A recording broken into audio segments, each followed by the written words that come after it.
Bueno, muy bien. Bueno, muchas gracias a todos por la presencia una vez más en nuestro ciclo de conferencias sobre emociones en el mundo griego. Le voy a dar ahora la palabra a Claudia Fernández para que presente a nuestra conferencista del día de hoy. Yo simplemente unos comentarios preliminares respecto de cómo vamos a seguir en este ciclo. Luego de escuchar hoy a Cecilia, estamos cerrando nuestra primera parte de las conferencias que teníamos planeadas y ya tenemos la confirmación de nuestras dos últimas charlas del año. Vamos a tener a dos profesores también que están trabajando muy activamente con el ámbito de la emotividad en el mundo griego. Por un lado, Dimos Spataras, de la Universidad de Creta, que trabaja mucho cuestiones de oratoria y de las emociones en los ámbitos públicos de la ciudad. Y después vamos a tener, en nuestra última charla del año, a Irene Bisbardi, de la Universidad Wesleyan, que es una especialista en emociones y género, sobre todo habiendo trabajado mucho sobre las emociones trágicas, ¿no? Y sobre los coros también de tragedias, desde una perspectiva interesada en el plano afectivo. Así que creo que también tenemos otras dos charlas prometedoras ya. Van a recibir, como siempre, la información y la difusión respecto de las fechas, e incluso al cierre de la conferencia de hoy les vamos a recordar las fechas para que ya quienes quieran puedan agendar. Bueno, sin más, Claudia, te dejo la palabra para que puedas presentar a María Cecilia. Muchas gracias. Bueno, buenos días y buenas tardes será para quizás alguno. Es un placer y un honor presentar a María Cecilia de Miranda Coelho, académica de Brasil, conocida por casi todos nosotros, como ha dicho Emiliano, además gran colaboradora y amiga, a quien debemos agradecerle que haya aceptado participar de este ciclo sobre las emociones en el mundo griego. Voy a presentar a María Cecilia, el título de la conferencia la tienen ustedes allí, gentilmente además va a compartir su texto en portugués para que nos sea más fácil comprenderlo.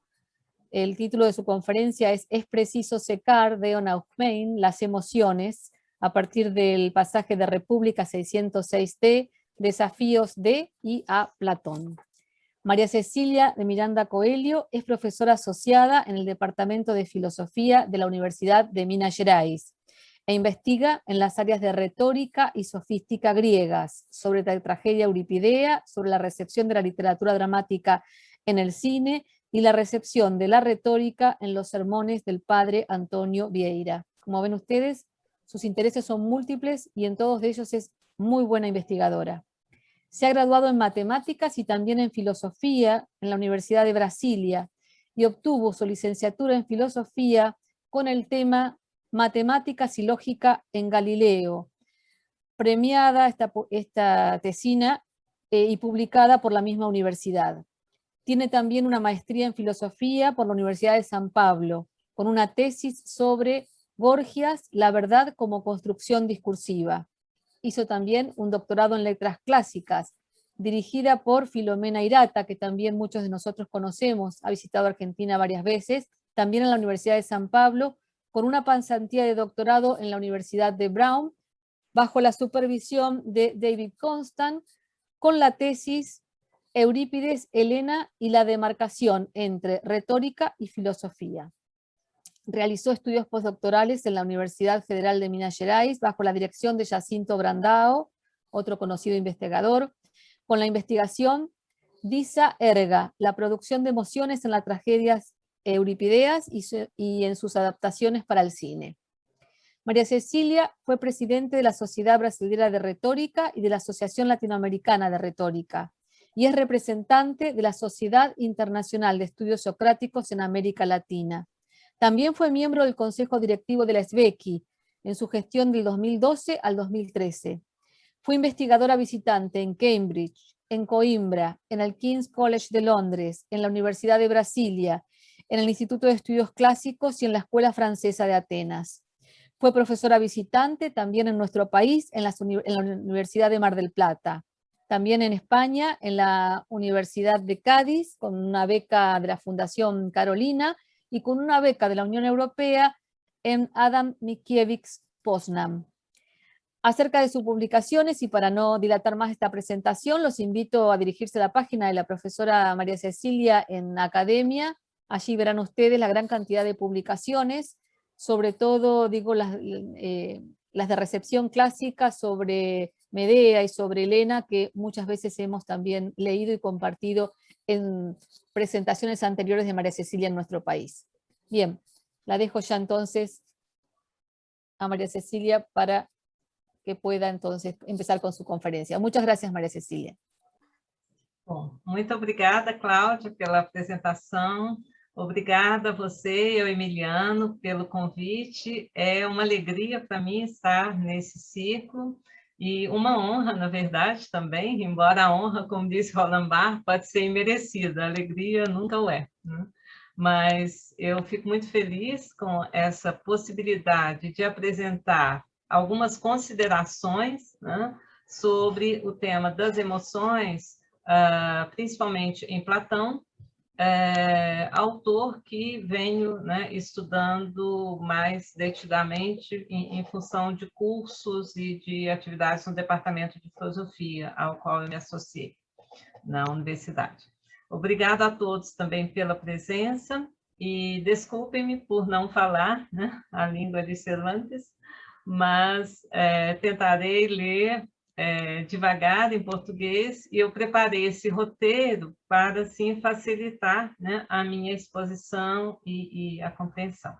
Então, eu passo a ler agora o texto, e em algumas passagens lerei mais rápido, eu saltarei, mas as ideias principais eu espero, né, apresentar, os problemas.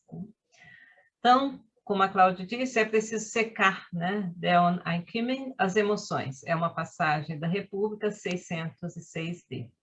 E essa proposta, digamos, de Platão, eu vejo como um desafio dele aos seus contemporâneos, e ainda nós hoje, mas também nós hoje podemos colocar como um desafio a Platão, né, a essa proposta. Bom, quando eu recebi o convite para participar desse ciclo sobre sentir e emocionar-se, dimensões da afetividade no mundo grego antigo, fiquei muito feliz e honrada, em parte por estar ao lado, como palestrante, de professores, pesquisadores que admiro tanto. Como a Cláudia disse, eu fui orientada pelo David Constant no meu período em Brown. Porém, também senti certo medo, uma emoção terrível, pelo desafio de estar à altura do convite e o quanto uma perspectiva filosófica ligada aos estudos de recepção poderia interessar. Ao decidir falar sobre Platão, eu havia antes pensado em tratar de Gorgias ou Eurípides, autores aos quais me dediquei detidamente meu mestrado e doutorado, respectivamente. Mas eu coloquei para mim mesma um desafio e, consequentemente, para o público, vocês. Porque, mais do que uma análise e resultados interpretativos prontos a oferecer, tenho, sim, um conjunto de problemas, fruto de uma reflexão em andamento, de uma professora de filosofia antiga, que ultimamente tem oferecido cursos sobre o Gorgias, o Fedro, a Apologia de Sócrates e a República, de Platão. Minha apresentação será, então, na verdade, um work in progress, como se diz. E é oportuno notar a minha investigação sobre o tema das emoções e da retórica nesses diálogos, ela é bastante afetada por questões presentes nos campos da ética e da estética, principalmente por estarmos vivendo em um país, no caso o Brasil, que em 2016 sofreu um golpe por meio do qual os termos, certas palavras como república, justiça, educação, conhecimento e corrupção foram dissociados de seus conceitos habituais e manipulados de modo assintoso. No Brasil, após o injusto e ilegal golpe contra uma presidenta da República, o quadro político e institucional se agravou com a pandemia, que, como todos sabem, produziu cerca de 600 mil mortos. Há 2 dias atrás, o Brasil registrou 637 mortes por Covid e 35.128 casos da doença, que foi na última quinta-feira.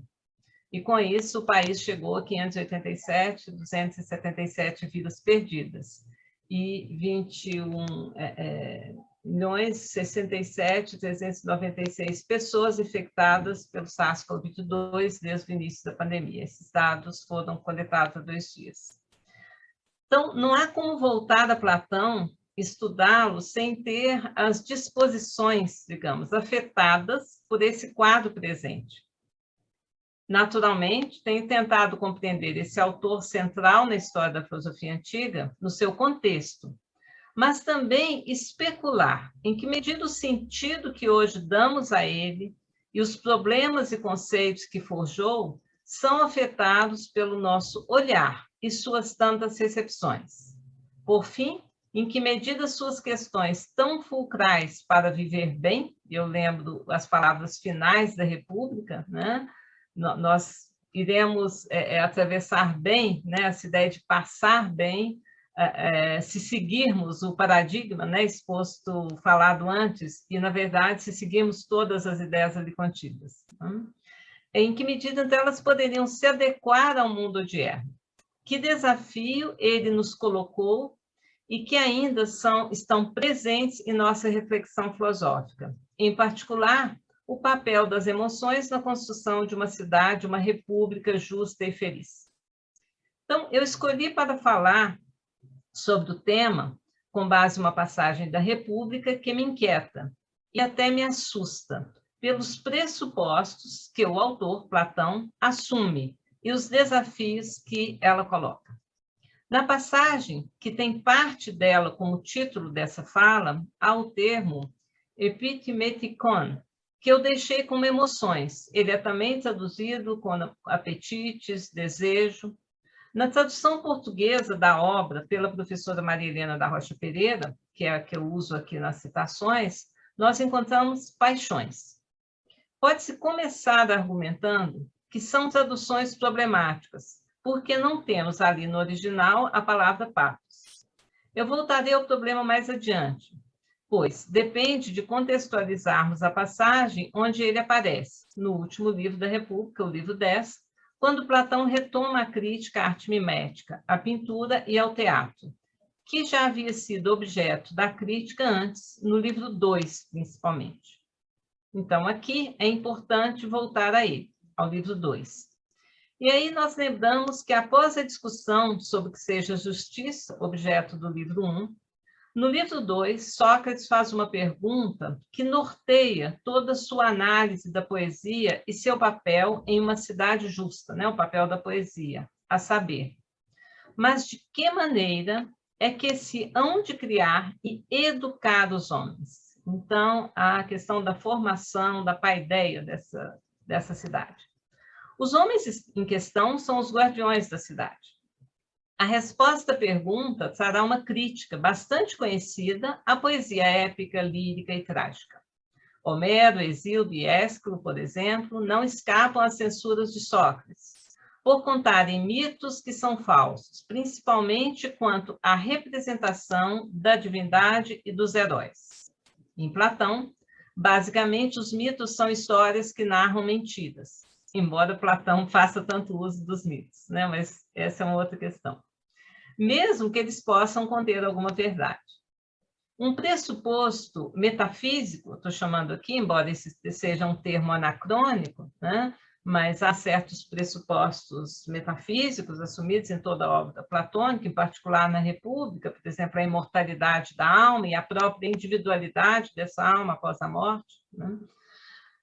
Então, um pressuposto metafísico importante aqui é que os deuses não alteram sua forma, não podem mudar do melhor para o pior. E nem as pessoas podem, como muitas mães, que ele cita, que são convencidas por poetas, Dizer, amedrontando os filhos, aí não é que elas não possam efetivamente, elas fazem isso, mas elas não devem, né? Então, elas não podem dizer, amedrontando os filhos, nessa cidade ideal, que os deuses vagueiam de noite com aparência variada de estrangeiros ou forasteiros. Note-se, aliás, que a partir de 380A até o final do livro 2, 385E, há um vocabulário riquíssimo associando o falso ao poeta e aos mágicos, que, com seus encantamentos, pervertem os futuros cidadãos. E poetas que aderirem a essas ideias não terão o coro de suas tragédias financiadas pela cidade.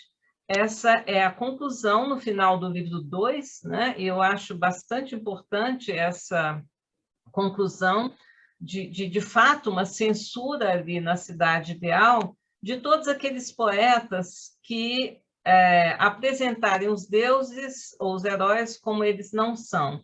E aí eu reforço, eu não vou entrar nessa questão aqui, mas o livro 2, a partir desse momento em que se pressupõe uma questão teológica, o vocabulário ligado, né, a termos como mageia, goeteia, apate, é riquíssimo, né? E essa associação entre os enganadores, os feiticeiros, os andarilhos, e aí, por tabela também, né? Como decorrência, a própria figura do sofista, né? Mas isso é uma questão que eu não vou entrar aqui agora. Interessa-me aqui, já no livro 3, na afirmação de que os deuses e heróis não devem ser representados sob o domínio de desejos. Aqui o uso do termo epitomia. Sócrates destaca 4 formas de desejos: o lamentar-se, o rir excessivamente, o desejo sexual e a ganância, trazendo como exemplo, principalmente, passagens da Ilíada. Em 390b, Sócrates é conclusivo sobre as histórias a serem evitadas, como, por exemplo, os raptos, quando ele, né, fala que os deuses não poderiam fazer isso, e cita o caso de Teseu, então daí, né, nos lembramos de Helena, e outros feitos ímpios, que não estariam, então, na esfera de atuação dos heróis, e menos ainda dos deuses. Toda essa crítica é retomada no livro 10, e tanto pressupostos teológicos como epistemológicos podem ser retomados aí sobre novas bases, pois entre o livro 2, o 3 e o 10, várias premissas sobre o campo ontológico e psicológico, então a natureza da alma, elas já foram indicadas e provadas, né? Em certos momentos, Platão fala no sentido de prova, de demonstração. Então, aqui eu realço que a crítica à poesia, em parte às emoções, ela está alicerçada na passagem do livro 2 para o livro 10, em todos os pressupostos ontológicos, epistemológicos, principalmente dos livros 6 e 7, né, da República, e depois na apresentação também dos aspectos políticos da Constituição daquela cidade, que, por sua vez, cuja estrutura é alicerçada nos aspectos da alma humana, né? Então, aqui a ideia de ver em letras grandes, quer dizer, a correlação entre a alma, o indivíduo e o Estado, né? Bom, aqui destaco que o termo patos é utilizado em alguns momentos no diálogo, e em particular no livro 10, ele aparece, mas num sentido mais geral, ao falar das ilusões provocadas pela pintura e a confusão advinda delas na alma. Ele, Sócrates, diz que, aplicando-se a esta enfermidade da nossa natureza, é que a pintura com sombreados, né? Então a ideia da esquiografia, da zoografia, não deixa por tentar espécie alguma de magia. Eu chamo atenção para todo esse vocabulário, né? Ligado ao engano, à magia, também à goeteia e as expressões ligadas aos gritos e lamentos. E bem assim, a prestidigitação e todas as outras habilidades desse gênero, né? Então, essa enfermidade, nesse sentido, né, do topatema aí, né? Posteriormente, o termo é utilizado no sentido dos padecimentos do corpo, né? Então, no sentido mais geral, em 610b. ou de afecções e formas, né? Quando ele opõe as parte às eide, né? Como ele diz, que a alma tem na sua vida humana. É uma passagem que ele está se referindo a essa alma que, em um momento, né, ela, no seu amor à filosofia, elas entram em contato com o que é imortal, eterno e divino, 611E, mas ela tem uma queda, é algo semelhante, né? Tanto no Fédodo, quando a gente se lembra do voo da alma, né? Depois do nascimento das asas, e quando ela alcança e vê o hiperurânio, né? Quer dizer, depois do hiperurânio, ela vê imediatamente as coisas como elas são, mas depois ela tem uma queda. E aí, nesse momento que ele está falando de como se... É uma metáfora muito bonita, né? De como é bastante magética também, os seixos, as conchas, né, se agregam nos corpos, enfim. Então, esse tipo de padecimento do corpo, né, são essas coisas que se agarram, digamos, no corpo. Então, quando elas, né, essas almas que, no seu amor à filosofia, entraram em contato com o que é imortal, eterno e divino, uma passagem que lembra um pouco o Banquete também, o discurso de Diotima, né? Mas nas quais as afecções e formas que ela tem na vida humana devem ser consideradas, né? E aí a passagem lembra essas características, né? Tanto do Banquete como do Fédodo.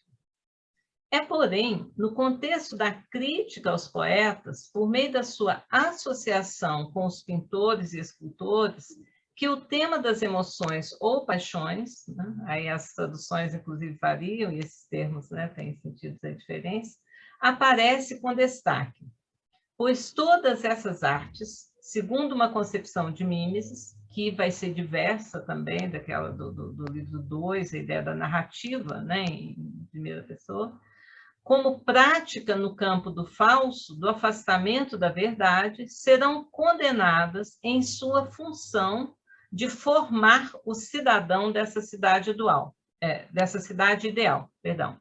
Então, aí ele retoma aquela pergunta, né, do livro 2, que eu coloquei antes, como educar os cidadãos, né? Então, esse problema volta aqui no livro 10. Aqui é importante nos atermos ao desenvolvimento da argumentação do texto, por meio da leitura de alguns excertos, né? Então, aqui eu vou passar, eu estruturei, né, e, de certa forma, eu aglutinei, né, certas afirmações, e eu gostaria de passar por elas, né, agora com vocês. Então, Sócrates diz, né, do mesmo modo, diremos, todas as traduções aqui, como eu disse, são da tradução da Maria Helena da Rocha Pereira.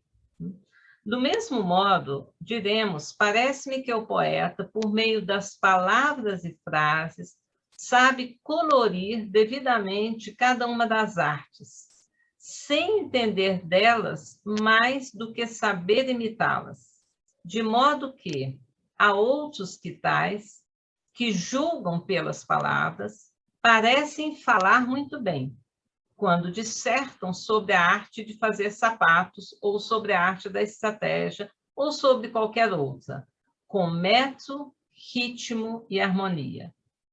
Tal é a grande sedução natural que elas têm, e ditas por si só, né? Então, essa grande atração, né? Megalith naquele, assim. E aqui eu lembro, né, já adianto, uma passagem do Gorgias, né, em que Platão, Sócrates, né, fazendo uma crítica ao teatro, né, e nas assembleias, né, ele compara, ele diz, tirando o método, o ritmo e a harmonia, o que sobra da exibição teatral? Sobra um discurso que é um discurso para um grande público, uma demagogia, né? Então, ele faz uma equivalência entre teatro, entre o discurso do teatro e demagogia, e depois ele vai dizer retórica para, né, o retorique, né, para um grande público. Então, tal é a grande sedução natural que elas têm, né? E aí a gente entra nessa esfera de termos ligados a essa sedução e a persuasão natural que elas têm e ditas por si sós. Pois julgo que sabes como parecem as obras dos poetas desnudadas do colorido musical e ditas por si, né? Então, é uma perspectiva que retoma, né? Ou pelo menos retoma no sentido, é paralela àquela do Borges, né? Mas, realmente, ele vai dizer mais à frente, o elemento que faz fé na medida e no cálculo deverá ser a melhor parte da alma. Se o medíocre se associa ao medíocre, a arte de imitar só produz mediocridades. Refere-te apenas a que se dirige aos olhos ou também a que se dirige aos ouvidos, e a que chamamos de poesia. Então, de uma crítica à pintura e à escultura, ele passa para uma crítica ao poeta. E aí ele diz mais à frente, ora, o que contém material para muito variada imitação é a parte irascível, aí já falando da estrutura da alma, ao passo que o caráter sensato e calmo, né, os homens que, em tese, seriam os guardiães futuros, sempre igual a si mesma, né, esse pressuposto, um princípio, um pressuposto metafísico da imutabilidade, né, nem é fácil de imitar, nem, quando se imita, é fácil de compreender, sobretudo num festival e perante homens de todas as proveniências, reunidos no teatro. Porquanto, essa imitação seria de um sofrimento para aqueles, que para eles seria estranho, né? E aí também eu me lembro no banquete, o início do banquete, quando Sócrates, né, diz que tinha aproximadamente 20 mil pessoas no teatro, e que ele não poderia conversar, né? O processo de conversa filosófica não caberia naquele ambiente com tantas pessoas, né? E aí ele continua. Por conseguinte, né, aí são todas as passagens do 604e até o 605, por conseguinte, temos razão em nos atirar a ele desde já, e em colocá-lo em simetria com o pintor, né? De fato, parece-se com ele no que toca a fazer o trabalho de pouca monta em relação à verdade. E aí, essa questão do critério de verdade, é que eu lembro do Fédoro, né? Principalmente no momento em que Sócrates diz que só pode fazer discurso aquele que conhece a verdade, né? Então, o critério de verdade como baliza para, de certa forma, o discurso, a boa retórica, e aí, por tabela, de baliza para o teatro e a produção, né, daquilo que o teatro faz, a produção de emoções, né? Considerando que o teatro, se eu tirar ritmo, melodia, é discurso, né? Também o poeta imitador instaura na alma do indivíduo um mau governo, né? E aí transferindo isso já para o aspecto da politeia político, lisonjeando a parte racional, que está sempre a forjar fantasias, a uma enorme distância da verdade, né? Então, esse forjar essas fantasias, né? Os eidolopoionta, né? E esse vocabulário do eidolo é também interessante, tanto na República, como também, lembremos, né, no próprio Fédoro, né? E a relação disso com Helena, o prazer, enfim. E continuando, né, ele diz, contudo, não é essa a maior acusação que fazemos à poesia, mas os danos que ela pode causar até em pessoas honestas. Então, não é só o guardião, né, que está sujeito aos efeitos deletérios, não é só o grande público, né, mas até aos guardiões, né, ela pode afetar. E aí ele continua, os melhores de entre nós, quando escutam Homero ou qualquer poeta trágico a imitar um herói que está aflito e se espraia numa extensa tirada cheia de gemidos, né? Aí uma reses, né? Ou os que cantam e batem no peito sabe que gostamos disso e que nos entregamos a eles e os seguimos sofrendo com eles. Né? Então, esse sim faz acontecer. E com toda a seriedade, elogiamos o poeta como sendo bom, por nos ter provocado até ao máximo essas disposições. E aí ele conclui, mas quando vem, né, sobrevém a qualquer um de nós um luto pessoal, repare que nos gabamos do contrário. Né? E aí eu acho interessante, né, lembrar que essa passagem, né, ela é uma passagem que está ligada à possibilidade, né, ao que foi discutido pelo professor Douglas Keynes, essa possibilidade da empatia ou simpatia, né, mas o que é sentir com o outro, né? Então, continuando, ele diz, ao passo que a parte de nós que é melhor por natureza, né, o logisticon, por não estar suficientemente educada pela razão e pelo hábito, abranda a vigilância dessa parte dada a Lamentações, a pretexto de que está a contemplar males alheios e que não é vergonha nenhuma para ela se outra pessoa, que se diz um homem de bem, se lamenta a despropósito, louvá-la e ter compaixão dela. Mas supõe que tira uma vantagem, o prazer de que não aceitaria privar-se, desprezando todo o poema. Portanto, depois de termos criado e fortalecido neles a nossa piedade, não é fácil contê-la nos sofrimentos próprios. Então, o sentir no lugar do outro, né? Hate alotria patria theoron, né? Quer dizer, ver o sofrimento do outro, né? E sentir piedade, né?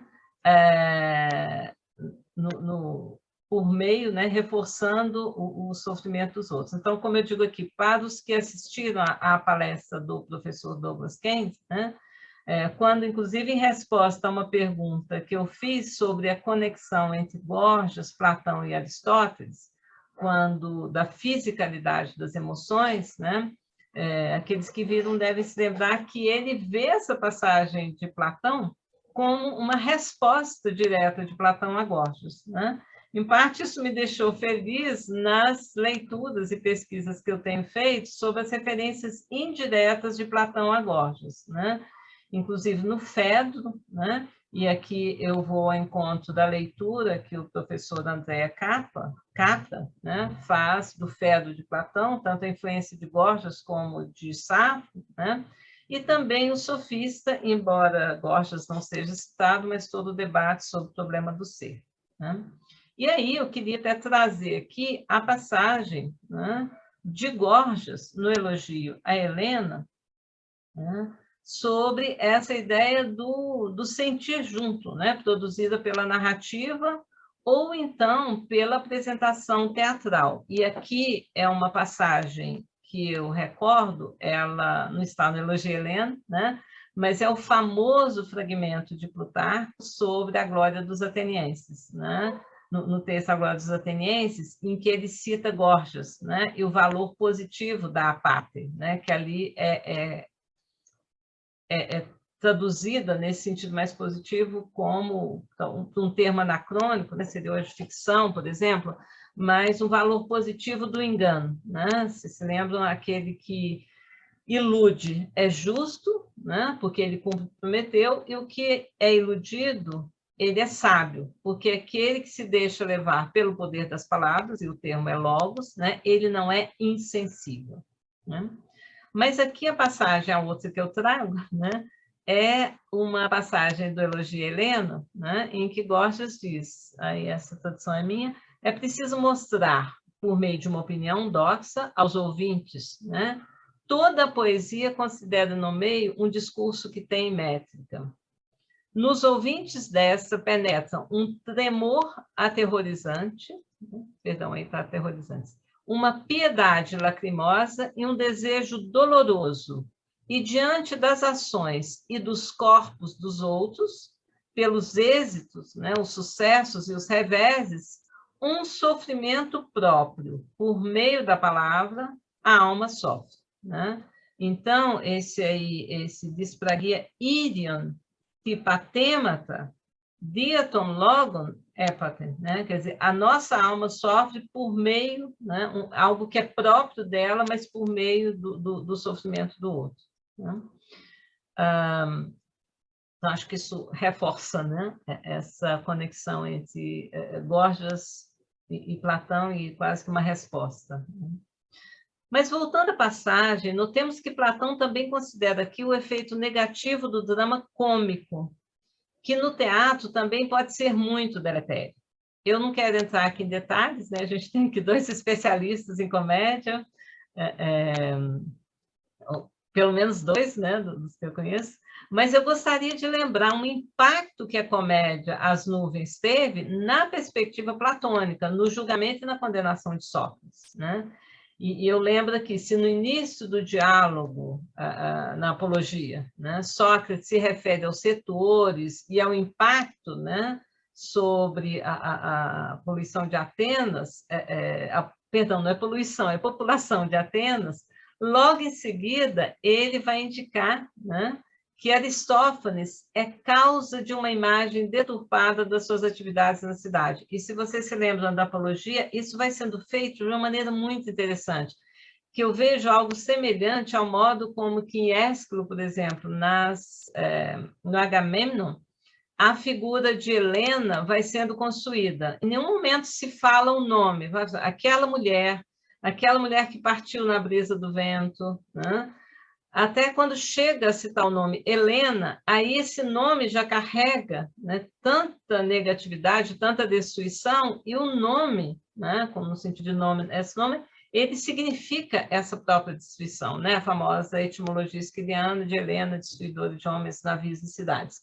De certa forma, Sócrates, Platão faz isso na Apologia, né? Ele fala: no teatro, a comédia, há um escritor de comédias. Quando ele traz o nome de Aristófanes, né, já construiu esse aspecto negativo, né? Mas, no início, Sócrates diz, né, na Apologia: não sei, atenienses, que influências, né, exerceram meus acusadores em vosso espírito, né? Então, essa possibilidade de afetar o outro pelo discurso. Sou um orador formidável, salvo se essa gente chama formidável a quem diz a verdade, né? Quer dizer, se ele for, se ser orador, veja, aí também, inclusive, é muito interessante, é um condicional que Platão coloca, né? Se ser orador for dizer a verdade, ele é um orador formidável. E no final desse parágrafo, né, Platão já tira o condicional e afirma, né? Sócrates afirma ali, porque é a função do juiz julgar bem e do orador dizer verdade. Então, ele passa rapidamente de um condicional, digamos, para um factual, né? Mas logo depois disso, né, vem essa construção da figura do teatro, da comédia e da própria figura aristofânica, né? E ele é explicitamente citado, né? Pois é o que vós próprios vies na comédia de Aristófanes. Há um Sócrates proferindo muitas outras sandices, né? As fluarias, né? Um nome, inclusive, um termo que é muito interessante encontrar no banquete, no momento em que eu falei aqui, que Diotima diz, né? Abandone tudo que é corpo, que é cor, né? Todas essas fluarias, nessas ninharias. Então, nesse momento, né, agora voltando da apologia e dessa construção da figura do teatro, né, do teatro cômico, nesse momento, então, voltando aqui República e essa passagem, chegamos à passagem da qual eu tirei o meu título, e que, como eu disse, me atemoriza tanto quando penso, como pesquisadora e professora, nas relações entre artes, filosofia e cidadania.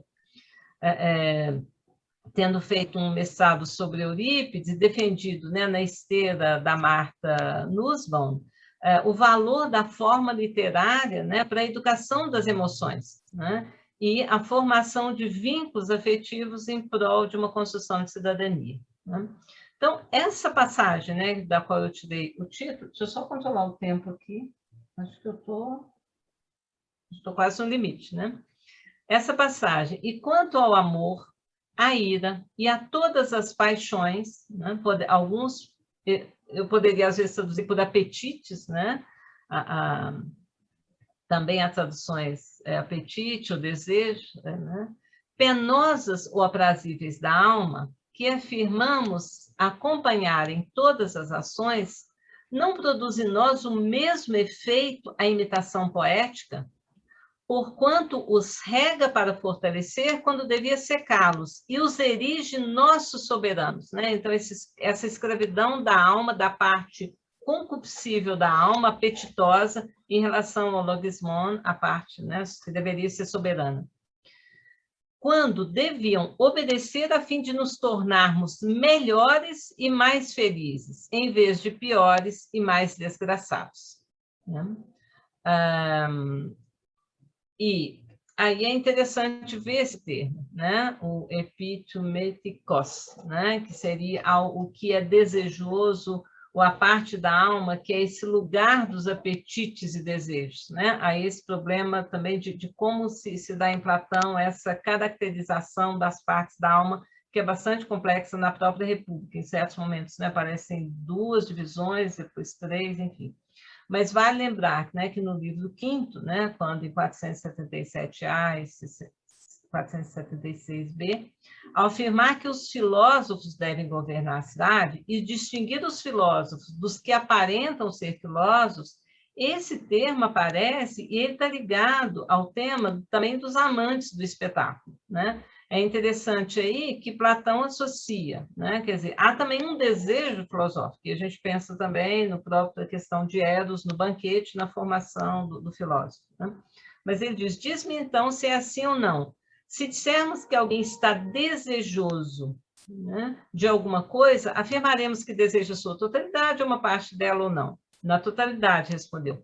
Porventura, não diremos também do filósofo que está desejoso da sabedoria, não de uma parte, sim, e de outra, não, mas da totalidade? Então, é interessante ver como esse termo também, às vezes, tem um caráter positivo, às vezes um caráter, né, negativo.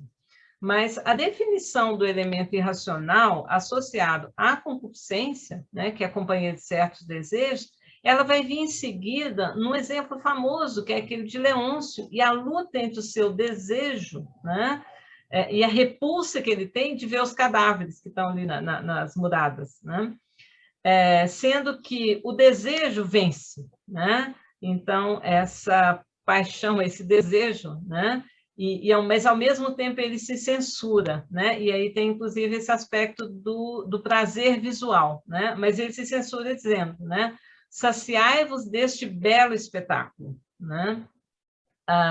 Então, ao explicar que são 2 elementos distintos, né, uma descrição que combina com, inclusive, a parelha alada do Fedro, né, já que a figura do Auriga, o logisticon, ele é diferente, sendo humano, da figura dos 2 cavalos, né, que são o desejo lascivo e concupiscível, Sócrates vai explicar, né, o seguinte: chamamos aquele pelo qual se raciocina o elemento racional da alma e aquele pelo qual se ama, tem fome e sede e esvoaça em volta de outros desejos, o elemento irracional e da concupiscência, companheiros de certas satisfações e desejos. Né? Então, aí, eu tenho eu tenho esse âmbito das emoções ligadas, né, ao concupiscível e ao ceder a essa parte da alma. Né?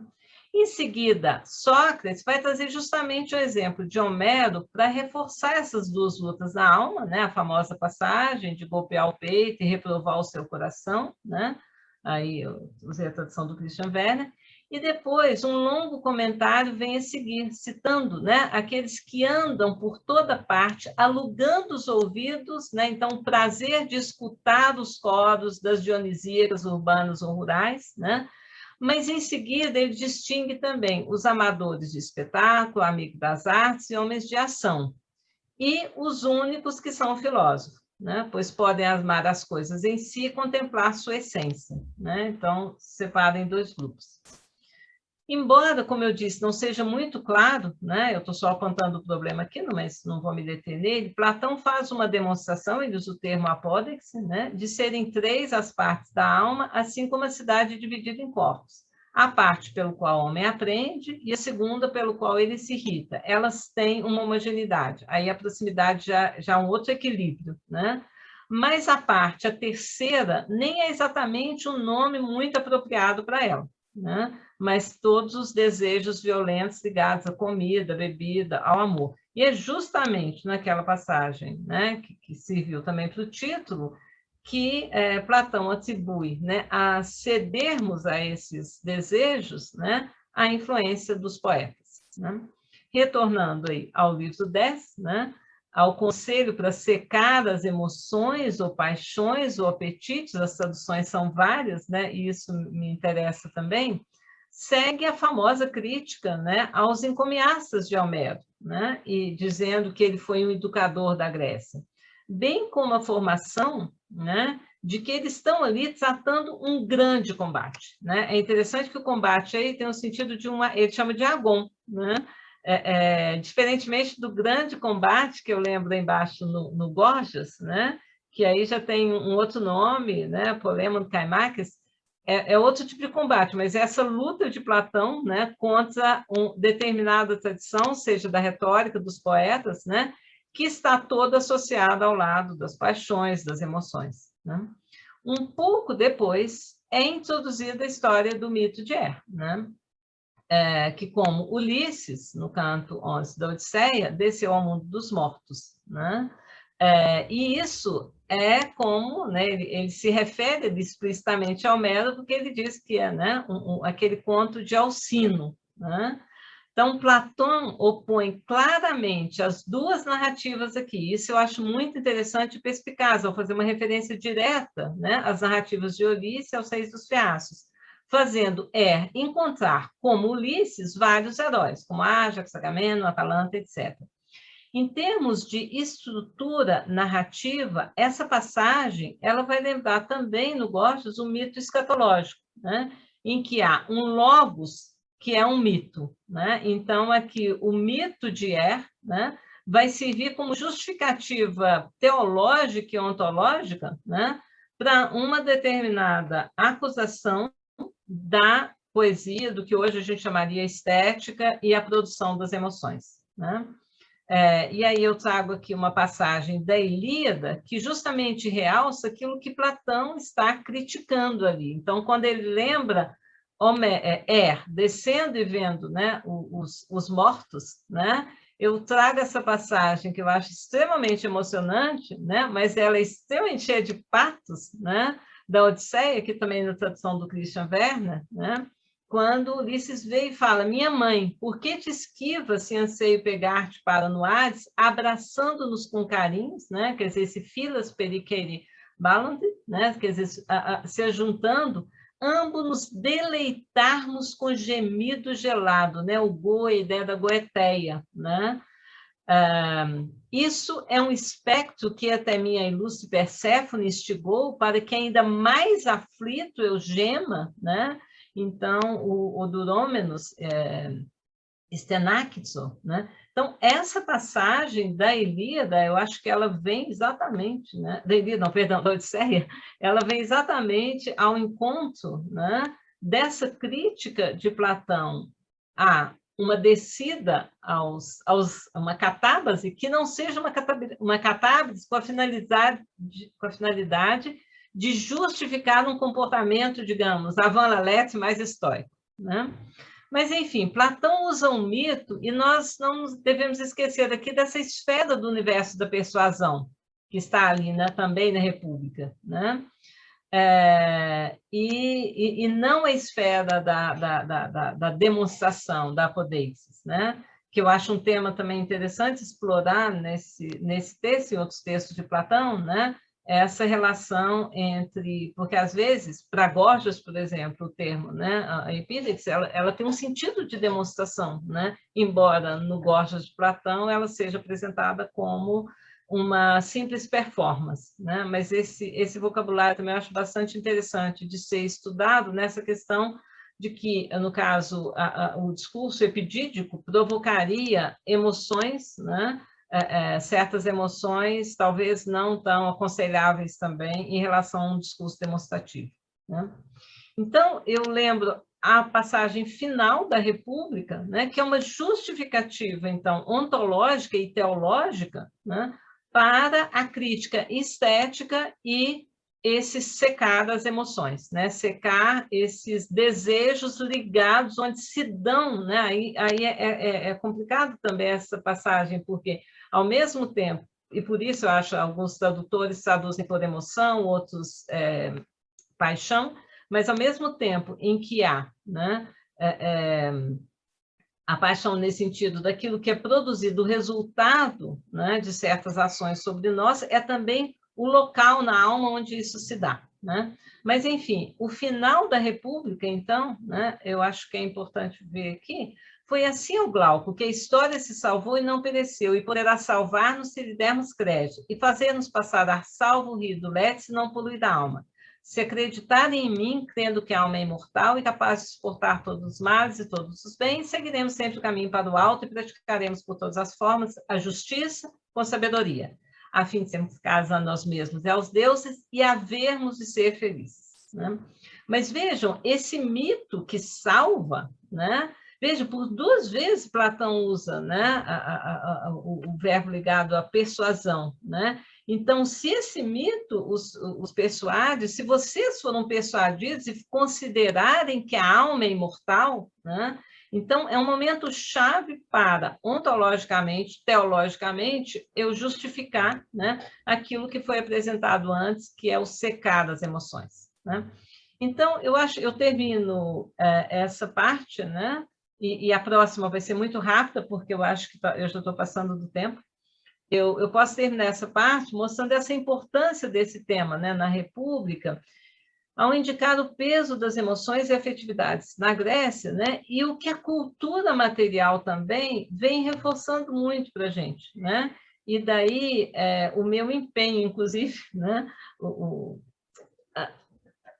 alguns, né, conhecem meus trabalhos na área de arqueologia, de cultura material, de incentivo, né, para que na filosofia, né, a atenção nossa a esse universo das emoções que é mostrado em parte por meio da cultura material, né?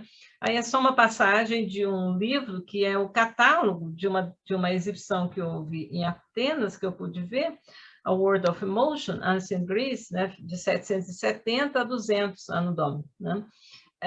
Que é um universo impressionante de manifestações que, em geral, a filosofia não dá muita atenção, nós somos bastante logocêntricos, né?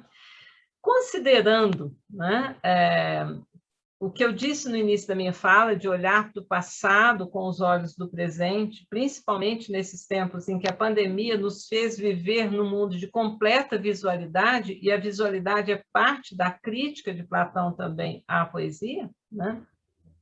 Eu só queria lembrar muito rapidamente, fazer aqui quase que um exercício, né? Lembrar 2 manifestações, uma bem recente, que foi o funeral, né, do ator Jean-Paul Belmondo, na França. E como o funeral de um artista, né, e como ele foi descrito, no caso Jean-Paul Belmondo, foi descrito pelo presidente Macron como um indivíduo comum, como qualquer pai e avô, e como isso potencializou na esfera pública o lamento de tantas pessoas, tanto pelo Jean-Paul Belmondo, que é um ator símbolo da França, mas também por tantos mortos, considerando o momento presente, né, os últimos 2 anos da nossa situação nessa pandemia, né? Então, aí vem o meu problema, eu acho esse desafio, Platão, né, também. Qual o limite do lamento é salutar, né? Então, permitam-me aqui exibir muito rapidamente essas cenas, né? Vocês podem assistir tudo no YouTube, né? O discurso, é um discurso de 13 minutos do Macron, né? Quando ele diz que Belmont representava os 30 anos gloriosos da França. É um discurso muito emocionante, inclusive. Belmondo era família, herói de 1000 faces, né? em que nós encontrávamos os nossos conhecidos. Ele é um pouco, mas ele é melhor. Essa ideia um pouco quase aristotélica, né? E o funeral tem uma saída épica ao som, né? O féretro sai no Palácio dos Invalides, ao som de uma célebre trilha sonora, né? do filme profissional, a música Kimai, do Ennio Morricone, né? Inclusive, nessa reportagem, uma das reportagens que eu li, uma das fãs que assistiu a homenagem na Esplanada dos Invalides disse que Belmondo era um antidepressivo e que as entradas dos filmes deveriam ser prescritas e reembolsadas pela saúde pública. É interessante aqui, né, pensar, aqui não mais, a gente não está pensando no teatro grego, mas o próprio teatro hoje está sendo todo quase via, né, audiovisual, né? Mas vejam a construção desse, tanto do funeral em si, do elogio fúnebre, mas como ele foi transmitido também por meio de imagens, né? Aí essa grandiosidade do espaço público, né? De um lado militares, de outros familiares, né? O presidente Macron passando em revista, aí ele passa na frente dos filhos e netos do Belmondo, antes ele passou na frente das tropas, teve o hino, né?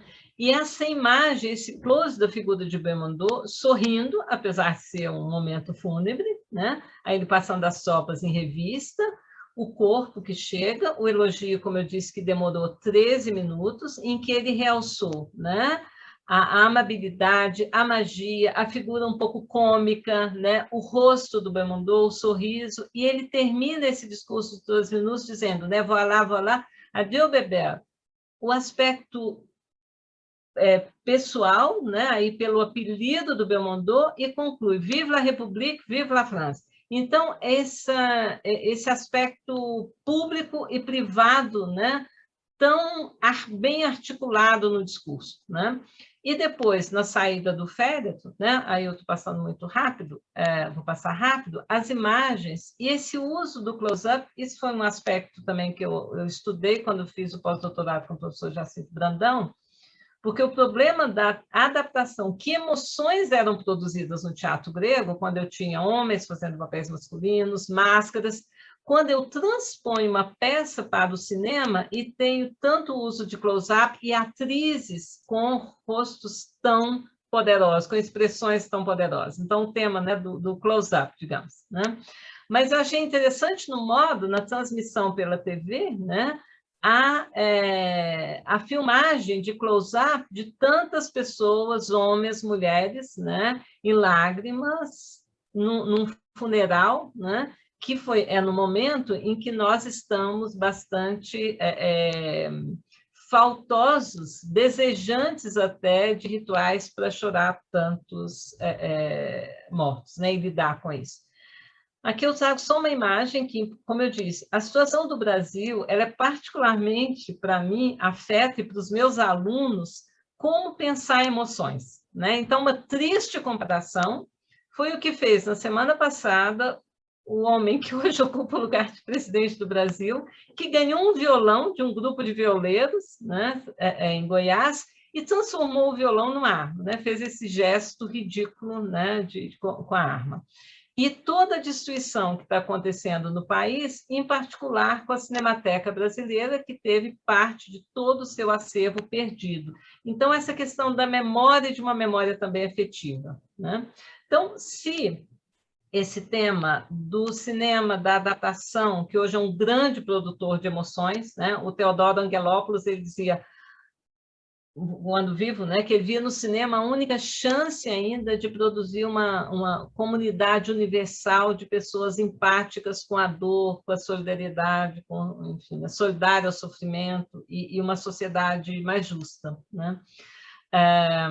Então, por isso eu concluo, né, trazendo aí um filme, que é o filme Persona, do Bergman, em que a atriz Liv Ullmann faz o papel de uma atriz, Elisabeth Vogler, e a Bibi Andersen, que é a sua persona também, ela se chama Alma, né?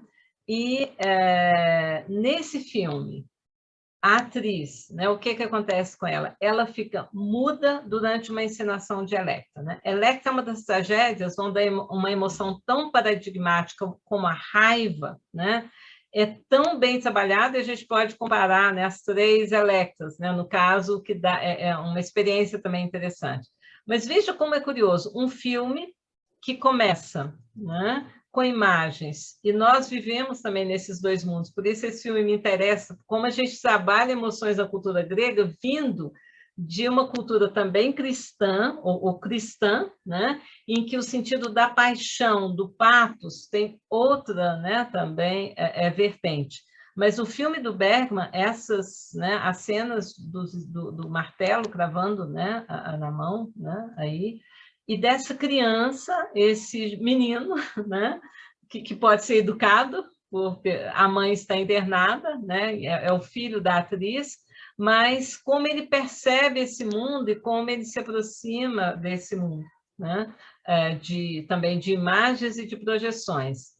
E aí, depois dessas cenas, tem a cena, né, dessa atriz que ficou muda durante uma encenação de Electra. Né? Aí não diz qual Electra que é, simplesmente Electra. Né? E quando ela está sendo tratada, né, e aí eu termino também agradecendo a vocês pela atenção, pedindo desculpa porque eu me estendi muito, mas a médica, né, da atriz diz a ela, eu acho que isso conecta a gente de volta às lágrimas e a Platão e a água. Você pode se fechar para o mundo. Então, não tem que interpretar papéis, fazer caras, gestos falsos. Acreditaria que sim, mas a realidade é diabólica. E aí eu penso diabólica, inclusive, no sentido da diabolê grega. Seu esconderijo não é a prova d'água. A vida engana em todos os aspectos. Você é forçada a reagir. Ninguém pergunta se é real ou não, se é sincera ou mentirosa. Isto só é importante no teatro, talvez nem nele. Aí essa ideia também do mundo, né, como um teatro, aí, tanto em Shakespeare, lembrando, né, o poema de Píndaro, né, nesse mundo de som, o homem é sombra, né, nesse mundo. Entendo por que não fala, por que não se movimenta. Sua apatia se tornou um papel fantástico. Então, esse conceito da apatia, né, eu termino com ele aqui, o que é a proposta platônica, qual que é o desafio e, como eu digo, qual que é o limite da nossa apatia, né, da nossa impossibilidade de nos emocionarmos e secar as emoções, para impedir, inclusive, uma sociedade, né, feliz e justa. Né? Como eu disse, são problemas. Obrigada, desculpa por ter falado, acho que mais do que o tempo.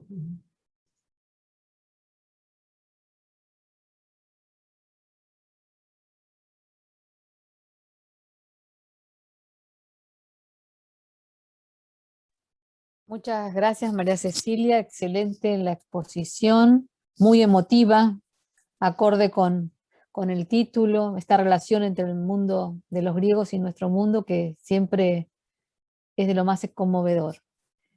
No lo veo a Emiliano, pero supongo que está allí, porque estoy. Muy bien, estamos con los tiempos para las preguntas, no quiero yo intervenir. No, ahí tenemos a Cristina, dice que quiere hacer una pregunta. Cristina, ¿podés directamente poner tu micrófono? Olá. Hola, hola, sim. Quero primeiro agradecer muito, e eu estou me sentindo bastante emocionada, Cecília. A gente está num momento muito difícil aqui no Brasil, e eu queria abrir meu vídeo, mas eu não estou conseguindo, mas tudo bem. Então, queria te agradecer muito, Cecília, foi muito importante a sua fala para nós hoje, para mim foi especialmente importante. E eu gostaria, então, de fazer 2 perguntas, uma mais específica sobre a República e o Gorgias, que você apresentou, e uma que é mais, eu acho que, subjetiva mesmo, né? Eu gostaria de ter um posicionamento seu. Então, sobre o Gorgias, a República, tem um determinado momento em que você apresenta o trecho da República em que Sócrates fala, né? Mas olha, se a gente retirar o colorido da poesia, se retirar a métrica,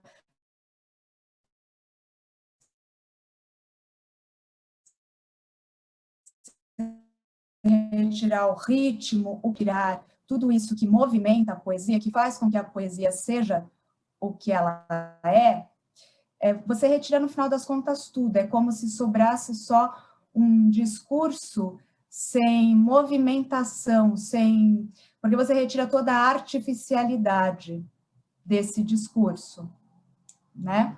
Então, sobraria algo muito fraco. E aí, quando você trouxe o exemplo do Gorgias, aí me chamou a atenção, porque isso vai equivaler, no final das contas, à retórica. Mas a retórica, ela é um discurso que é diferente justamente do diálogo, porque ela é artificial, ela é pensada, né? O encadeamento é pensado para a persuasão.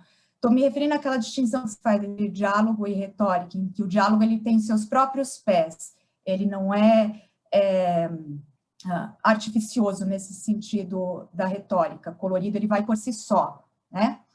E aí eu queria que você, por gentileza, me explicasse melhor isso, tá? Isso que está ali, para mim, eu tinha um tipo de compreensão na República, que é se fica o que vai sobrar? Não sobra quase nada, na verdade, sobra aquele O Primeiro Mentiroso, aquele filme, O Primeiro Mentiroso, sabe? De quando você tem o filme, né? Você não sobra nada.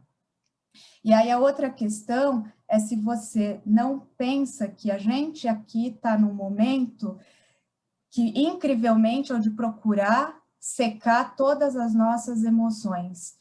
A gente chega num ponto em que, a cada dia, o absurdo que ultrapassou já a Ionesco, o absurdo se acumula, e é como se a gente não tem mais espaço para a dor, para o choro, porque ficou tudo tão sem possibilidade de lamento. Isso é muito ruim, eu acho, para uma possibilidade de mudança também. Mas aí eu queria te ouvir sua posição e eu agradeço muito mesmo, muito obrigada, e um prazer te ver também, professora Cláudia.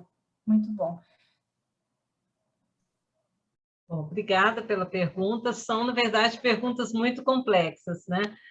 Vou começar pela segunda, porque a situação no Brasil ela é tão trágica, em certo sentido, porque as emoções que a gente tem, e várias pessoas têm comentado sobre isso, em amigos, Facebook, telefonemas, as emoções despertadas, às vezes, em nós, têm sido as piores possíveis, né?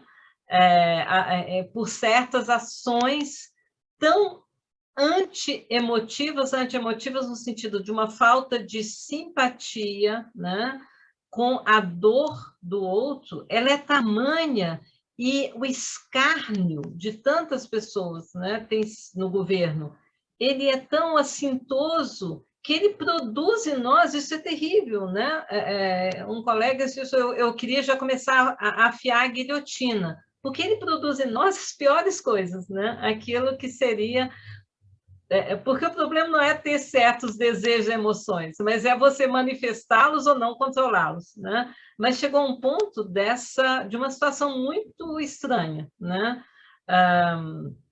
Quanto à outra questão da retórica e da falta de, no caso, né, quando Platão, no Gorgias, critica, né, Sócrates, Platão, diz que se tirar o ritmo, o método, a harmonia, nós teremos, né, demagogia, e demagogia é oratória pública, e teatro é oratória, né, é retórica, retorique é o termo usado ali, né?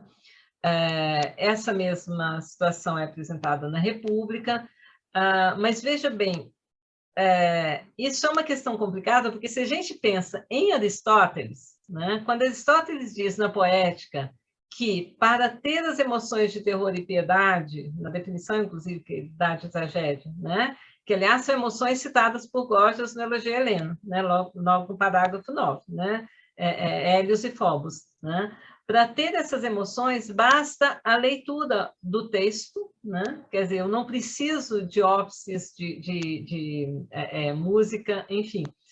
E nós estamos acostumados a essa tradição de leitura, né? E a própria leitura do texto de Platão também, né? Veja os estudos, e aí é curioso, um autor que critica a retórica e que critica a produção de imagens, mas que usa na crítica, e aí é central o livro 7º da República, quando ele critica, né, tem a imagem da caverna, o eikon, não é um mitos, não é uma alegoria, e ele usa a palavra mitos em outros momentos, como no mito de ele usa o alegorem, né, antes, mas naquele momento é uma imagem, veja que ironia, uma imagem para criticar as produções de imagens. Mas aí a gente vê a complexidade desse texto de Platão e a riqueza dele no ponto de vista da produção de imagens também, né? Essa capacidade de enarguia que Platão tem, né? De colocar diante dos olhos, né, as vários diálogos, essas cenas. Então, seja da aparelhalada, o mito de o mito final no Gorgias, enfim, tantos, né? Ou mesmo a descrição, um diálogo como Fédon, né? Que começa com Sócrates se coçando, e essa ideia do desejo da coceira, e o desespero dele, essa aporia, e a referência a Teseu, ao Minotauro, né? E aí um Minotauro que também, né, tinha um Teseu que ia chegar para matá-lo, Sócrates ali parece um Minotauro, né? Só que o Minotauro, eu diria, mais no estilo do Borges, do Jorge Luis Borges, né? Um astério que espera para sua morte, que sabe que aquilo vai ser um alívio, né? Mas, enfim, Platão tem essa capacidade incrível de criar tantas imagens, de trabalhar tanto com estilo, que é muito complicada essa crítica da retórica, né? Alguns dizem, o John Hask, por exemplo, fala dessa retórica da antirretórica, né? No livro dele sobre Deception in Democracy. Enfim, então, esse tema em Platão, ele é extremamente sofisticado, instigante, né? E mostra um Platão muito também mais complexo, porque ao mesmo tempo que ele está criticando, veja ali no final do livro 10, né? Secar as emoções, né? Mas veja como se emociona, de certa maneira, vendo todos aqueles heróis e as reações dele para escolher suas vidas, mas é um tipo de emoção que tem outra finalidade, né? E outra coisa também importante no caso de Platão é essa habilidade, tem vários autores, a Andrea Nightingale, a Catherine Morgan, que trabalha com esse aspecto do estilo em Platão, né? É um tipo de retórica também da antirretórica, né? Então, não sei se eu expliquei, mas, enfim, obrigada. Não sei se ficou claro. Muchas gracias, Cecilia. Viviana Suñol tiene una pregunta por el chat, así que ahora quizás la hace oralmente sobre la comparación con Aristóteles. Viviana. Gracias, Emiliano, y muchas gracias, María Cecilia, por tu exposición, un placer escucharte. Y cuando leías tu texto pensaba en el proyecto político-educativo de Aristóteles en Política 7 y 8, donde hay mucho paralelismo y muchas analogías y puntos en común. De hecho, por momentos parece un texto platónico en algunos aspectos, donde también propone la censura, pero desde una mirada ligeramente diferente, donde se nota la marca de Aristóteles. Digamos, allí no hay una censura completa, sino hay una propuesta educativa para que las emociones sean controladas, digamos, a través del hábito en los modelos, en la música dórica, en la mesura. Pero hay un pasaje de Política 7:17 donde habla de que los niños sean expuestos a cultos donde hubiera un lenguaje burdo o a la comedia, y dice, solo pueden llegar a ser expuestos en esas circunstancias una vez que la educación los haya hecho apátheis indemnes o que los haya protegido emocionalmente la educación. Y me hace pensar en algunos pasajes que vos citás, que seleccionaste, de este control emocional, pero en el caso de Aristóteles es la educación y el hábito los que van a permitir que el ciudadano no tenga excesos emocionales. Y mi pregunta es, si encontrás cierta afinidad, ¿cómo lo ves vos desde Platón y tu lectura de República, secar las emociones con y que en el caso de Aristóteles sería un control emocional mediante el hábito, mediante un programa educativo centrado en el ocio para los ciudadanos a nivel más alto y en general para los que no lleguen a un nivel tan alto como la filosofía, sería habituarlos a la moderación en la medida de lo posible. Entonces, ¿qué encontrás ahí? Si encontrás algo en común, ¿cómo lo ves vos desde Platón? Eso era mi pregunta. Gracias. Muito obrigada, Viviana, pela pergunta, pela presença, e é uma alegria também reencontrá-la. Eu acho muito interessante essa questão, porque eu acho que tem uma diferença mais de grau do que de natureza. Eu concordo com você. Pensando, por exemplo, na educação musical, né? Quer dizer, para Aristóteles também, um músico é um escravo, um músico profissional, mas a música é fundamental para desenvolver esse conceito de harmonia também, né? Que é um tema em Platão. Então, é mais o conceito de harmonia, a própria passagem no Fedro também, Sócrates falando da música nesse sentido de uma harmonia, né, na alma, né? E que talvez seja a mais alta filosofia, né? Então, essa questão da harmonia, por exemplo, é um ponto em comum. Agora, eu acho que tem um elemento fundamental que diferencia os dois, que é a questão da medida, da matematização quase. E esse secar platônico, eu acho que ele passa por essa abstração tamanha, e aí eu me lembro de passagens como a que eu citei, do discurso de Diotima para Sócrates, né? Aquela alma que vai alcançar, né, o conhecimento, e o conhecimento do belo em si, da coisa em si, e Platão repete também esses termos da República, né? Sem cores, sem forma, esquemata, né? Aquilo que é puro, que é afastado de uma realidade corporal, embora, é claro, não exista cidadão sem corpo, né? Isso é claro, tudo passa também por pessoas concretas, mas esse processo educacional em que a matemática se torna a medida para todas as coisas, tem um capítulo também no The Fragility of Goodness, que a Martha Nussbaum, né, discute essa questão de uma medida única que é baliza para todas as pessoas, isso seria o mais problemático. Tanto é que na política é ali que Aristóteles diz: eu estou mais de acordo com Gorgias do que com Sócrates, para quem havia uma virtude única. No caso de Gorgias, é a gente se lembrar do Elogio a Helena, quando ele diz o cosmos, a ordem para os homens, para a cidade, para o corpo, a beleza, para o discurso, a verdade, mesmo que depois ele tenha misturado as coisas, para o homem, o heroísmo, né, a virtude, no caso masculino.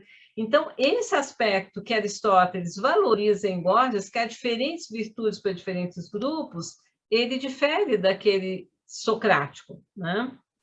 E aí é interessante pensar no papel da matemática. Veja, Platão, com a justificação não só epistemológica do ensino de matemática, das matemáticas, né? As 5, aritmética, geometria, plano, geometria sólida, astronomia e música, para educar a alma, para ela ser capaz de abstrair, de chegar num ponto em que eu nem preciso mais da dianoia, mas da noética, né? É o suprassumo desse conhecimento. Isso é fundamental, como eu disse,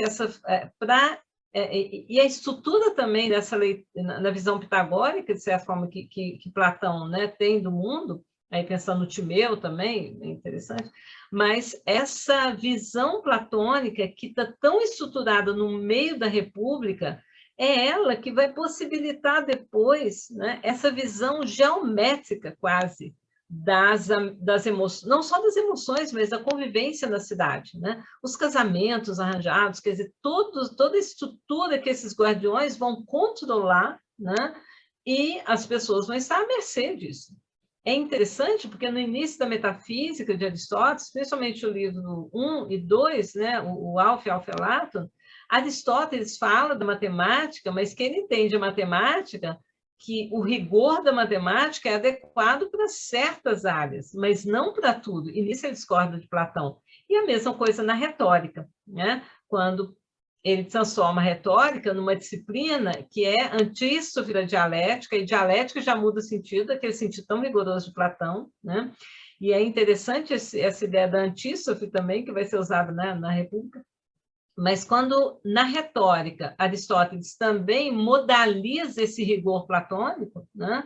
Porque eu não posso exigir na esfera humana, né, o rigor do silogismo, né, mas eu tenho que pensar no antínima. Então, um outro tipo de silogismo em que as premissas são possíveis, mas não apodíticas, não certas e verdadeiras, é um Aristóteles realmente diferente. Então, acho que em vários aspectos, né, Aristóteles está respondendo a Platão, né, de uma maneira muito mais modalizada, né, e de uma maneira muito mais rigorosa, não mais rigorosa, e de uma maneira diferente daquele rigor da matemática ser a baliza única, né, para, inclusive, ajudar na construção da cidade, né?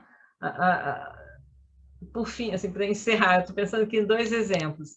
Na Ética Nicômaco, quando ele define, né, o que é o homem, né? Ética Nicômaco 2 e 3, quando ele fala um homem, para ser um cidadão, ele precisa de quê? Amigos, família, a família, os filhos, né? Amigos, quer dizer, estrutura política, estrutura familiar, né? Eu me lembro que eu usei essa passagem, inclusive, para justificar que a Medeia de Eurípides, né, ao contrário do que o Quito diz, que Medeia era uma Lady Macbeth, que ela não precisava ter matado, né, Jasão não, um sogro, bastava pelo menos só matar os filhos, né? Mas, não, se ela quer destruir Jasão, para pagar pela falta de honrar uma palavra empenhada, isso é importante, né, numa sociedade, como diz Nicole Leroux, uma cidade das palavras, né? Ela tem que destruí-lo, destruindo o que é aquilo importante para um cidadão. Então, a sua família, os seus filhos, a possibilidade dele ter novos filhos, então, Glaucio, e a possibilidade de ter uma estrutura política, né, de amigos ali, Creonte, enfim. Então, esse aspecto da vida na polis e dessa estrutura é completamente diferente quando a gente pensa, por exemplo, no Sócrates platônico, dizendo que os filhos, né, que ele não se importa, o mais importante é a verdade e que o mais importante para ele, teoricamente, que os filhos, né, estão na apologia, que eles sigam quase que o exemplo deles também, né? Mas a questão da família para ele, a família são, né, é a filosofia, o conhecimento, né? Eu não sei se eu me estendi muito, se eu me fiz claro, assim, mas eu acho que há uma diferença de grau, um controle de emoção, mas não com o rigor y con censura aristotélica. Perdón, podría hacer una repregunta, si habría entonces una diferencia entre el grado de exactitud variable que podemos encontrar en Aristóteles, que reconoce un tipo de exactitud para cada ámbito, y una matematización, por lo menos en República, quizá en leyes habría que pensarlo diferente, ¿no? Pero en República vos ves una matematización que abarcaría a todos los hombres y entonces ese modelo educativo estaría centrado en los guardianes, pero por eso hay censura, porque, digamos, el resto de los ciudadanos no habría un tipo de obras adecuadas para, por ejemplo, los esclavos o para quienes están menos formados. Entonces, esa matematización hace que ese modelo educativo solo se aplicaría a los guardianes. ¿Algo así? ¿Estoy entendiendo bien? Sim, no sentido deles darem as normas da cidade. Que veja, é interessante que justamente depois do livro 6, de todo o tema da linha, da matematização, vem o livro 7, com a imagem da caverna, e Platão fala, eu vou falar desse mundo em relação à educação das pessoas que estão nele, né? Como as pessoas se comportam em relação a a serem educadas, né? Então, esse tema de uma pedagogia que aparece na abertura do livro 7, logo antes de vir a imagem da caverna, dos acorrentados, ele é sequência de uma visão, de uma ontologia que é alicerçada na matematização do universo, não só do universo, mas do modo de conhecer esse universo, né? A epistemologia platônica depende dessa formação rigorosa, né, em matemáticas, nesse processo de abstração e de afastamento de tudo aquilo que é da esfera do sensível, né? Veja, os ícones, tudo está lá embaixo, né? Não sei se ficou claro, mas esse processo educativo na República, pelo menos, né, ele passa por um controle enorme dos guardiões, que, em última instância, vão determinar a vida afetiva ou não afetiva de todos os outros, porque todos os casamentos serão controlados por eles, né? A própria roteiro de vida de cada um vai ser de acordo com o julgamento deles, de como, né? Um filho de um artesão pode ser um filósofo, mas ele tem que ser observado para chegar, né, até aquele tipo de educação também depois, né? Não sei se esclareceu. Muchas gracias, Cecilia. Bueno, ya estamos en tiempo, pero hay una última pregunta de Guillermo de Santis. Guillermo pregunta, no sé, Guillermo, si querés hacer vos la pregunta, dado que ahí te veo. Bueno, muchas gracias por la excelente presentación, profesora. Mi pregunta es si hay algún tipo de relación entre esta posición de Platón de secar las emociones y algunos conceptos médicos hipocráticos, donde Augemein, secar, no siempre conlleva salud o enfermedad, es decir, tiene que haber un grado muy específico de secar determinadas enfermedades, cuerpos o lugares, o, por el contrario, humedecerlos para lograr un equilibrio y una salud corporal. Entonces, un poco relacionado con lo último que usted decía acerca de la medida, ¿no es cierto? Es decir, la propuesta de Platón es anular completamente, es encontrar uma medida exata para as emoções?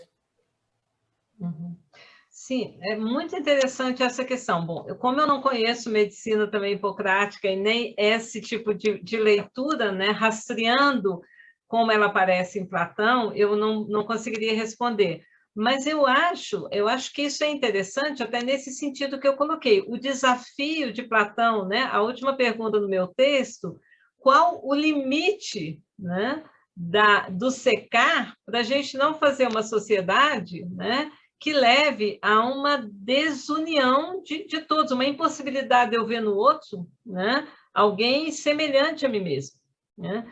Então, esse sentido de secar, eu poderia, nessa sua leitura, que eu acho que, né, pode ser muito interessante, o problema é que há outros momentos, em outras obras de Platão, né, em que também a recusa das emoções, né, ela aparece. Então, isso aí complicaria um pouquinho. Mas ali na República, se é esse o sentido, né, e se há, digamos, um limite que ele é até terapêutico, mas o problema é qual é esse limite, né? Quando eu dei aqui os dois exemplos de dois presidentes, veja, são situações completamente diferentes e longe, né, de colocar o presidente do Brasil nessa esfera de alguém preocupado ou que tem, parece que até a capacidade de se emocionar com os outros. Parece que é uma coisa assim... Enfim, a gente, é uma verdadeira aberração, né, de certa maneira. Mas vejam, aquele ritual, né, que foi o ritual do enterro e do elogio fúnebre, né, feito pelo Macron, há um ator, né, isso é interessante também, no universo das artes, né, e uma banda militar tocando todo o ritual, né, em que medida ele é, ao mesmo tempo, ele é catártico, e Aristóteles também entraria nessa linha, né, da catarse, seria esse momento em que eu faço o ritual, né, para que as pessoas se emocionem e que superem em conjunto, em comunidade, até aquela dor, né? A comunidade, o fato de ser em comunidade, né? De ser público, isso ajudaria, né? Vendo a dor do outro, digamos, a me consolar também, né? Então, eu posso pensar em diferentes graus desse controle emocional, né? Mas eu não sei, eu não teria condições de dizer em que medida os textos platônicos, né, eles se refeririam a esse momento em que eu preciso, né, não sei, fazer uma queima, uma cicatrização, né, mas sem, como finalidade terapêutica, né, mas não de extinguir completamente, né. Me parece um pouco otimista essa leitura, mas não deixa de ser, acho, muito interessante investigar, né? Você chamou atenção para um ponto que até me atraiu também, né? Muchas gracias, muchas gracias. Bueno, muchísimas gracias, María Cecilia. Ahí, luego, si ves el chat, verás todas las felicitaciones y los agradecimientos por tu magnífica conferencia, que evidentemente nos ha dejado a todos pensando muchas cosas, ¿no? Sobre la falsedad de las emociones, el artificio, las técnicas, las proyecciones. Así que creo que nos has dado, como dicen los anglosajones, food for thought por mucho tiempo. Así que muchísimas gracias. Agradezco también a todos por la presencia. Gracias por estar siempre los sábados aquí acompañándonos durante este ciclo. Adelanto entonces, como prometí al principio, que la próxima conferencia con Dimos Spataras va a ser el 16 de octubre, así que ya pueden ir agendando ese sábado a la mañana. Spataras va a hablar sobre la fenomenología y los usos sociales del desprecio en la cultura griega antigua. Así que creo que va a ser también una perspectiva no solo con un trabajo de fuentes literarias, sino además con una posición filosófica interesante que creo que va a ser muy, muy útil. Bueno, siendo 1:05, no sé, Clau, si querés sumar algo más. Sí, me sumo a los agradecimientos para María Cecilia principalmente y para todos los que nos han acompañado, y no, nada más porque estamos ya excedidos de tiempo y nos veremos entonces en octubre. Gracias. Muito obrigado, Cecilia, y buen fin de semana para todos. Obrigada.